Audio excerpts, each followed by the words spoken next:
banyu ra bakal nyawuk dadi godhong ra bakal nyuwek. Wong tuamu mati. Tak belani wong tuaku. Tak dadaku tak kiteku ana segara Bandung. Borot daringane kaya apri bocor ngapa? Ra cementel apa-apa. Nek kaya aku kan ya kowe pirsa dhewe. Atase wong wedok. Single woman, single parent. Omah yo ana wong sagon-sagon. Yo pirang-pirang. Kowe iki sadar. Kowe nek nesu susumu nglumpuk. Kowe anggere nesu mesti nglumpuk ngono. Ayah pengen benerin. Oh, susu kok kebak gurem iki kowe. Paman aku melu sapa, Paman? Malah Gusti Putri sedih kok malah arep wudu iki. Kadangku wis tumeken praloya. Kedah sabar. Tapi prajurit tapis tanpa Paman. Paman. Loh, Kok malah madosi. kok malah wis muka. Ini Mbak Apri sugeng dalu Mbak Apri. Sugeng dalu Mbak Limbok Mak Cangik. Lho, sinden ki nek ayu cantik tuh dasare ya nyenengke ati, suarane wis kemelinting kaya suarane kalen gemlinding. Nggih, mon kados wah ngeten iki wong lagi mbayangke saking kadoan ngoten. Waduh, pesindene Pak Tantut suarane kaya ngono mendah kaya ngopo wonge mesti ngoten. Lah nggih. Dasare penak nek disawang. Dasare wedok asli. Tur ya enom. Lho. Beda nek sinden ki lanang tuwa dandan wedok. Wis. Nek wonge mangkat jejeken ae. Nek wong lanang kok dandan wedok. Dapuk sindene jejeken ae nek kira-kira mangkat. Iya. Enek to. Eneng. Wis tuwek dandan wedok. Wis tuwa sinden dandan wedok, lenang dandan wedok. Enek to. Apa tok pateni saiki apa piye wong loro gak banci ladan. Jenenge kaya jenenge Pak RT. Sapa? Sukimin. Mulane kuwi. Lho, upamane saiki aku elek, dhisik ya tau cantik. Apa saiki rusak, sing rusaki sapa? Sing rusak ya yoga-yoga among rasa iki to. Le. Kowe lho. Saiki aku tuwa ya tau nom, kabeh berproses. Kowe iki lho asok nek tuwa kaya 50 aku durung karuan dapurmu kaya aku. Kok ling ewak-ewak. Ketake eling rusak ki kudu yoga. Pak Yudi. Wah, iki sing bentengi anggere wong ngondo aku tiba-tiba. Iya lho Pak kuwi lho. Wis to, aja rebut bener, aja udur. Saiki mang biji. Nek kula kalih Apri mang sing kanthi wening penggalih, Ayu Apri apa Mimin? Lho ya genah nek aku iki wong kekancan karo kowe iki ya wis suwe. Oh, suwe sadurunge antarane aku. awakmu karo Apri ya tetep Ayu Apri ta ya nduk ya.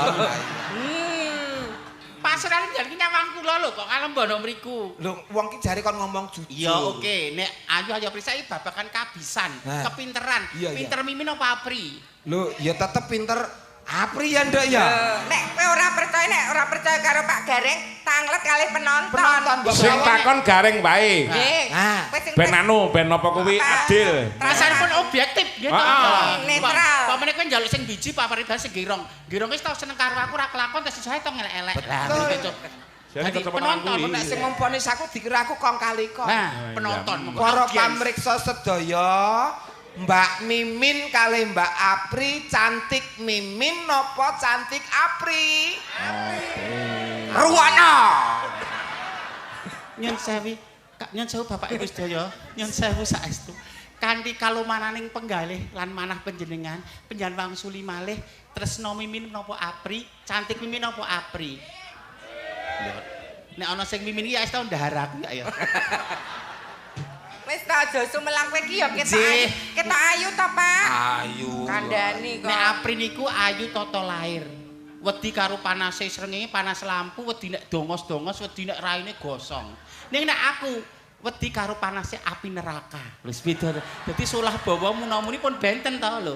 Hubungane wis akhirat ora babakan dunia tok. Dunia iki mung pira wen to lho. Semeleh. Wis wedi karo panase geni neraka iki. Jadi tindak sak tindak kudu laku utama. Kebecikan. Masyaallah, ayumu kuwi lak mung merga kowe wedi karo panase srengenge. Srengenge. Yen sliramu Karo panase geni neraka. Aku nek urusan akhirat sak tenang Mas. Wis tau ngerti gedi neraka kaya ngopo panase. Jarine Pak Dalang panas banget. Digambarake lho nek wong setupi ndak Allah ki engko ning neraka Lho arep ganjarane. disumet gini arep disumet ki lho. Oh. Lah iya. Bakune pokoknya yo ndedongake. Dongake sik. Nah, jenengan, Pak. Jeng gareng sik ndongake warga masyarakat kene. Oh nggih, warga masyarakat Mutian pinaringan bagya lan mulya, tentrem lan ayem, pinaringan slamet lan wilujeng donya lan akhirat. Amin. Amin. Aku wis Kowe Ces. Mugi-mugi warga Tegal Mutian sak sampunipun ngawontenaken adicara bersih desa sadranan ruahan tansah pinaringan keselamatan tinebena saking suker sakit lan memolo. Amin. Ayo Lek kowe. Mugi-mugi sedaya kang mirsani wayang ing dalu menika sing diutang paringi lunas. Sing gurung lunas, sing utangi gelem disemayani. Sing iki bojone nek ngekeki blanja bojone slintutan saiki bruk petutuk sok glogok karo garwane. Kok Ora delikan. Kok mah muring-muring apa? Betul. Wis ngene iki, wong ki nek wedi api neraka ya ngene. Muring-muring ngene. Lho, kan Nah, ada iya. tuliane ana to Mas Gareng. Heeh. Wong lanang duwe dit didelik kene nggon pecis kene. Ben pamrih sing putih ra ngerti. Ana delik nggon selop, ana delik nggon ikat pinggang. Kon piye carane sing wedok aja konangan. Ya nek dienggo kebecikan apa nek nggo dana kenakalan iki lho Pak sing tak wedeni. Lho ngono ki lho. Mula Sing penting rak ora ganggu sing wedok. mboten ora ganggu ya kudu transparan. Bune iki kayaku 5 juta. Sing 4 juta tak keke kowe, aku ngekeke sak juta ya bune. Mbok menawa ning dalan bensin entek, banku bocor, mbok menawa dijak jajan koncone men ra kewirangan. Lho, ngoten dadi wong wedok jagane praja wong lanang, ora lunga dadak wong lanang ngatung. Lho, ngoten iku lho. Dadi wong lanang iki ya kaya ana jatah duit sing penting terbuka transparan. Lho iki bapak-bapak kaya entuk dukungan. Ngono. Kok apa ibu-ibu lambene sukimene ngopo kae? Lah kok wong sak nyatane kak lho.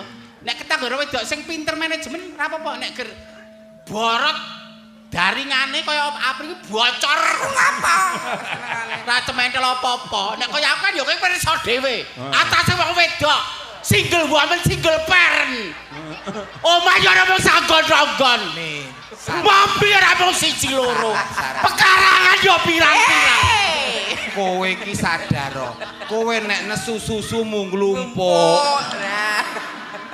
Kowe angger nesu mesti nglumpuk ngono. Lah, Bu. Ayah pengen benerin.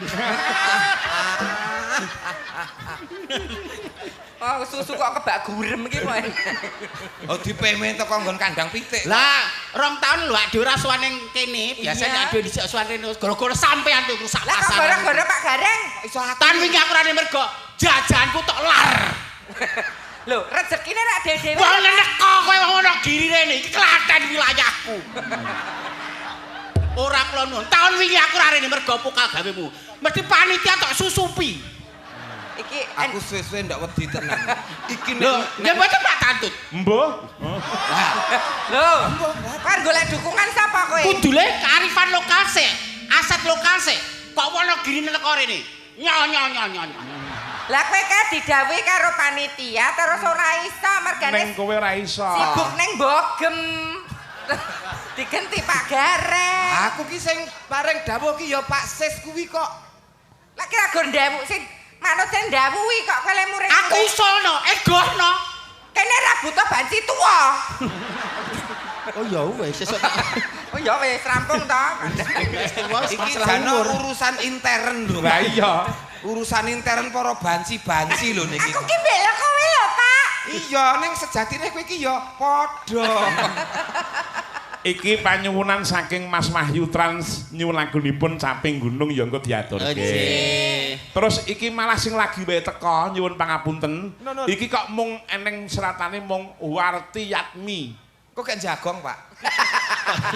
Kok kaya surat ulem lho Iki jagong. ruwahan kok jagongan. Menawa. Iki ngintuli 300.000 aku iki ora ngerti nggo sapa utawa nyuwun napa ora ngerti sing penting mbok menawa wae. Iki wujud tresnanipun mbok menawi ngoten. Nggih, mbok menawi ngaten. Ngoten nggih Bu Warti. Nggih. Mang trutuli serat mleh niku 300 nggih sinten ngoten bukan Nggih. men transparan. Sing kena ya ora nggo dagelane ngopo dagelane gaglak apa wong tuwek. Wae kaya apa? Saiki ngene, lara jonggrang sik. Nggih. Nah, fragmene Nyuwun panjenenganipun saking Pak Sukip Juragan Slepan. Oh. Pak Sukip Juragan Slepan. Ya. Niku ingkang dados anu. Mboten tegesipun nyuwun Loro Jonggrang. Oh, sing ingkang ngersakaken. Sing ngersakaken. Ingkang dados jonggrange Jongrangipun kula nyuwun Mbak Mimin. jonggrang kok Saking ayunipun sing kiprah-kiprah menika nggih. Iya. Ora ya sing wis kaya watu kuwi. jonggrangnya urung-urung kok dadi watu to. Memang keliring ini, Mbak. Ora keliring ireng. Kintuni Mas Taslim. Wah, iki ya lali kok. Ingkang dados dandungipun Bandungipun mengke kula piyambak. oh nggih. Kowe abdi-abdi ngono ya ngono apa Pak? Niki napa sing apa kowe dadi watu ya, Mas? Aku sing jaga karcis. Toprak dhisik Mas ya ngau karcis, Pak. Abdi. Iya. Matur nuwun.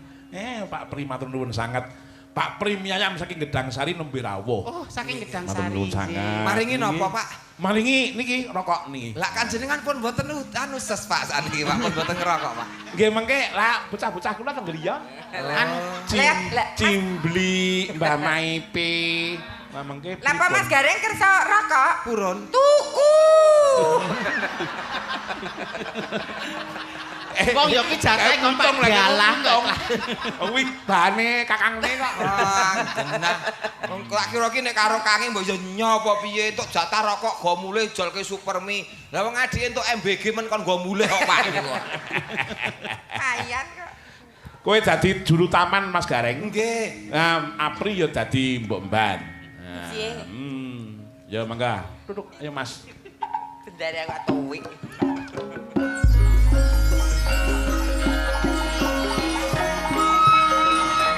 Emang ono dedonga bendarane dhewe lagi ada. Sungkawa ki lho Mas. Sungkawa.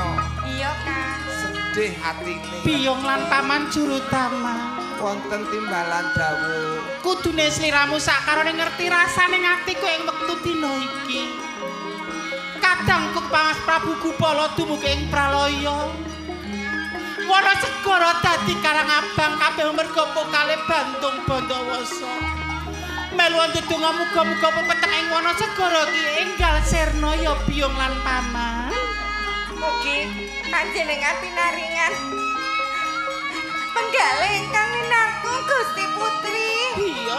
Boten ora maido ya kan. Paman aku melu sapa, Paman? Kok malah Gusti Putri sedih kok malah wudu iki. Kadangku wis tumeka ing pralaya.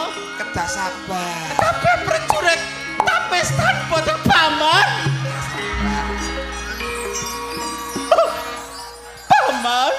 Loh, Kok malah madosi kok malah wis muka. Banjur gondelan sapa meneh aku Paman lan Biyong aja ninggalake aku ya Biyong. Jonggrang.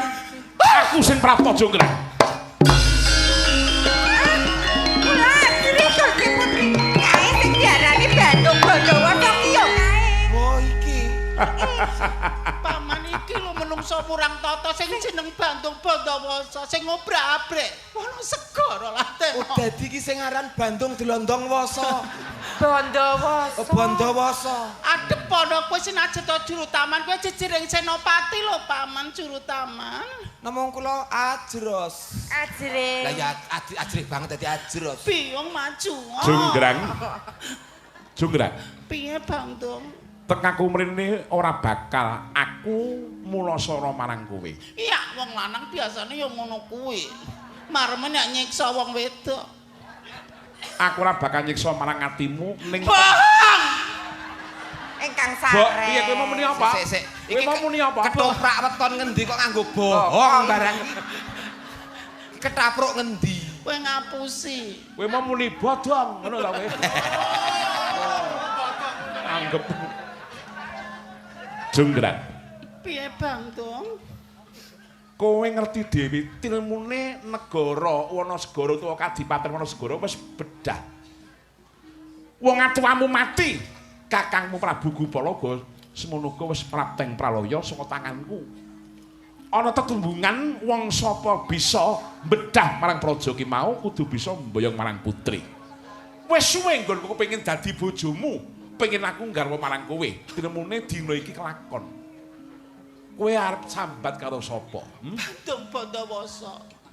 Kaya kandhamu mau bedah praja mboyong putri. Iya. Kuwi tumraping Bandung. Ning tumrape Jonggrang ora Bandung. Tenang apa aku ora sudi nyawang suthik nyawang kowe. Paman, Pak. Kowe ngapa? Ngewangi aku. Kok gur goleki dispenser wae. Nek kena tak kandhani kanthi cara kang alus Bandung. Bali ana negara ing pengging kono. Aku wis kelangan sedulur, wis kelangan wong tuwa. Prajuritku tumpes tapis tanpa tilas.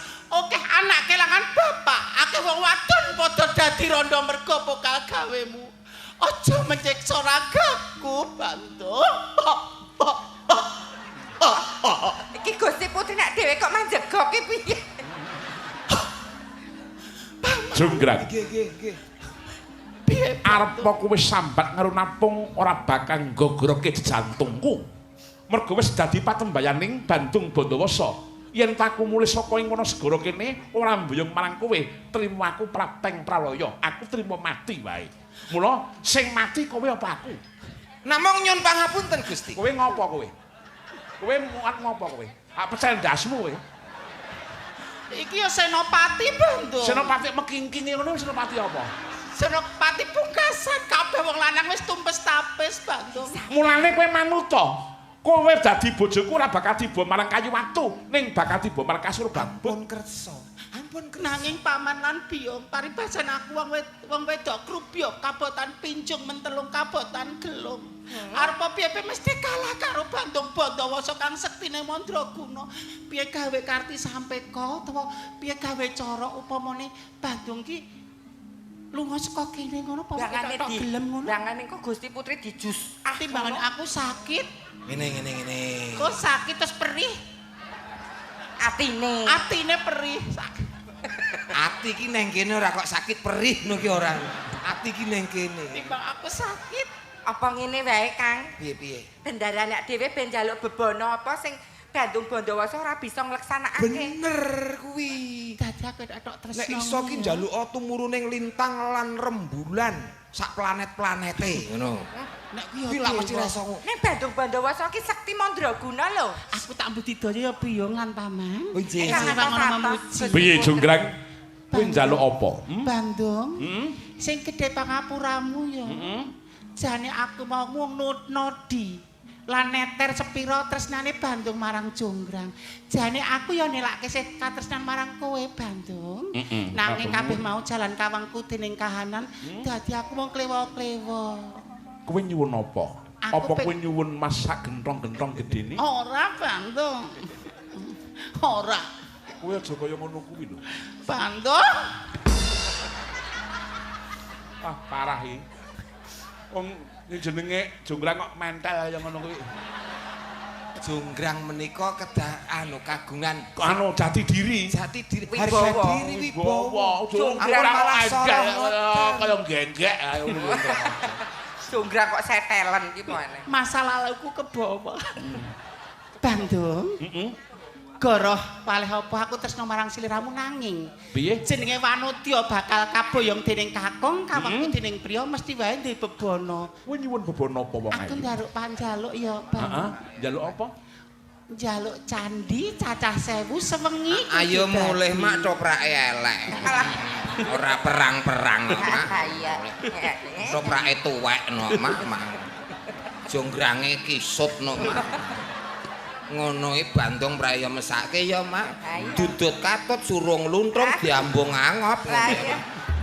Wis ngene wae mak malah penak kok.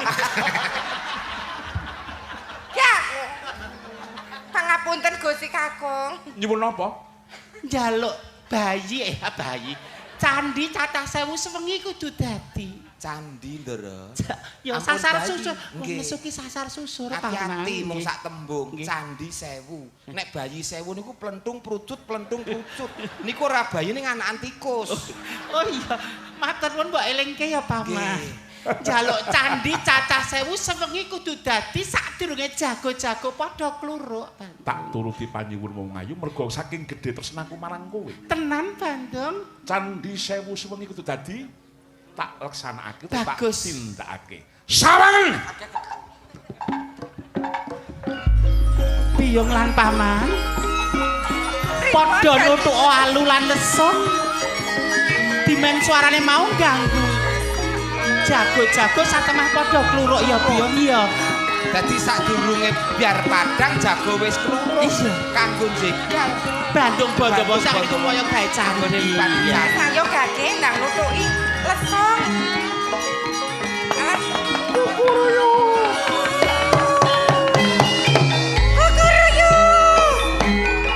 Mandek-mandek Bandung. Kukuruyu. Kuk. Kirike ya tangi. Iku ora apa? Angin. Angin ora dibutuhke. Lereno anggonmu ngupaya gawe candhi Bandung. Wis para esuk jago-jago padha kluruk, kirik-kirik padha jegok. Iki wis parake ro. Wis Esuk. Para esuk. nyawang wong ayu ki pancen dadi sasar susur kok Bandung. Samangen aku wis bisa mujudi candhi 1000 sewengi dadi. Candhi 1000 sewengi dadi. Sawangen.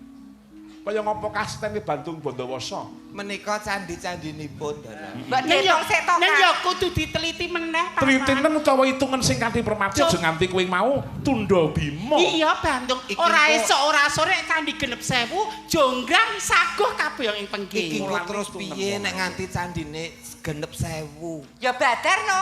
Gusti nek dhewe ora Yen genep 1000 lak medine Gustine awake dhewe diboyong ning diboyong. pengging. Eman-eman Bandung. Lah kok eman-eman? Golek sing nampa reneh.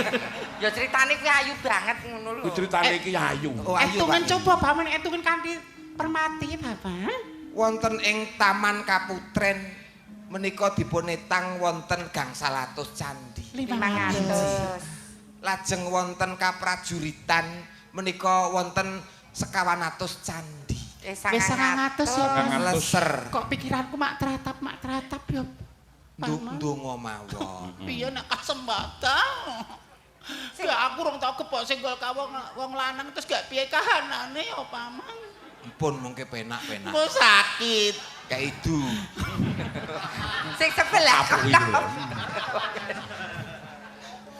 500 wonten ing bangsal pengrawit hitungan candhi sing ana bangsal pengrawit. 1 2 3 4 900 90 songo kirang setunggal niku Gusti Putri.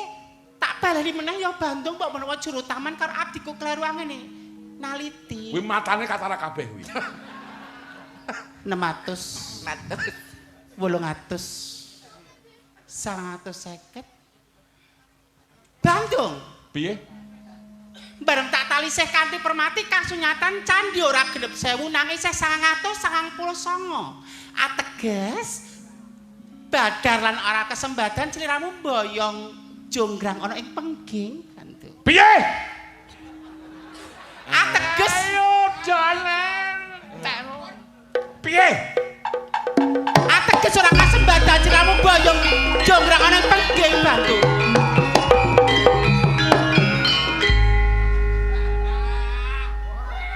Tesmak bathok mripat mlorok ora ndedelok. Kowe wong wadon nanging jebul pupuran wisa. Nanging atimu letek nguli pecelen bebudenmu. Bales. Tak dadaki Bandung. Piye? Sekawit aku wis kandha yen emoh mbok boyong ing pengging. Nanging kowe mrawasa rasaku, mrawasa batinku. Ning kowe mirang-mirange Bandung Bondowoso. Wis ben iki tak dadaki. Apa Sing rumangsamu apa? ampu-ampu ya segel-segel yo. Dadi banyu ra bakal nyawuk, dadi godhong ra bakal nyuwek. Wong tuamu mati. Tak belani wong tuaku. Tak dadaku tak kiteku ana segara Bandung. Banget. Wonten napa kok? Galak kono kalau aku. Oh, nggih. Niki men dereng nek ngarak. Seksenono bumi langit, atiku cuwa, atiku lara. Banjur karepmu piye, Bantung? Kanggo genepe Candhi Sewu iki mengko, kowe sing dadi candhi.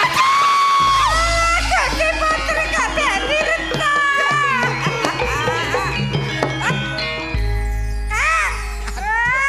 Tos kabeh. Ora mung kowe jonggrang sing dadi genepe 1000 ki mengkone tak genepi 1001.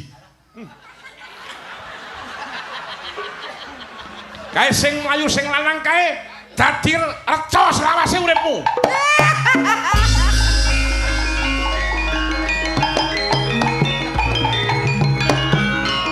Kok kabeh dadi reca ki kepiye? Kok atos kabeh.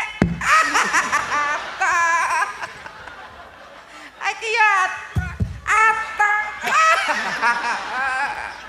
Kok ket mau wis atos nek kowe. Pripun kok? Wes bubar, wes bubar. Apri iki kurang ajar kok. Lah kok kurang ajar. Malah bubarke sutradara ngono iki. Iki ki ya fungsi raketang ndak selapan dino pisan kok. Lek ngendi? Mulah rong wayahe dadi watu kok wis atos. Apri. Piye? Duduk eneh. Mbok wis ra umum. Waduh, lara jonggrang pancen kowe ayo tenang.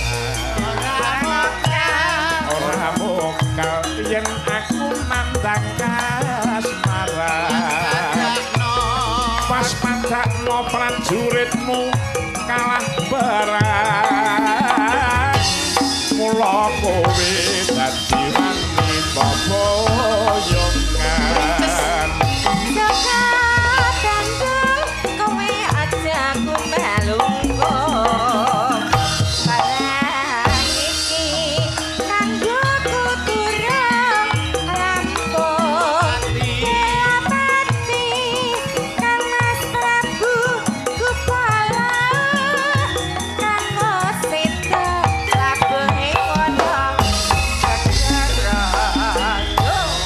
Obat kowe wanita keparan. Ora ngerti yen Bandung lanang ing jagat. Putra ratu pengging Prabu Tamarmaya. Aku kowe aji sakti Pandawasa. Lara jonggrang mangupasun pundhut garwa. Joko Bandung aku dekono Candhi Sewu sewengi kudu dadi. Ya jonggrang banyuwunmu tak turuti.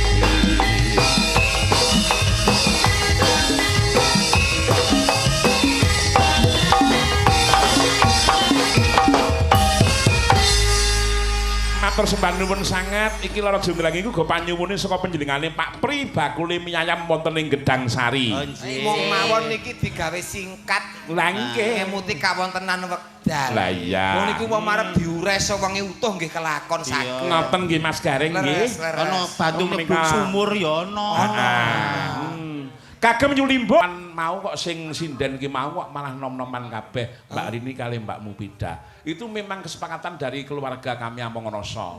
Dadi ora ngomongake sing sepuh terus butan iki kan mesake. Leres. Nek neng mah barang ngantek asam lambung barang ngantian butan niku. Pun sehat. Nganti di penyakit lalen barang ngantian wis ngantian.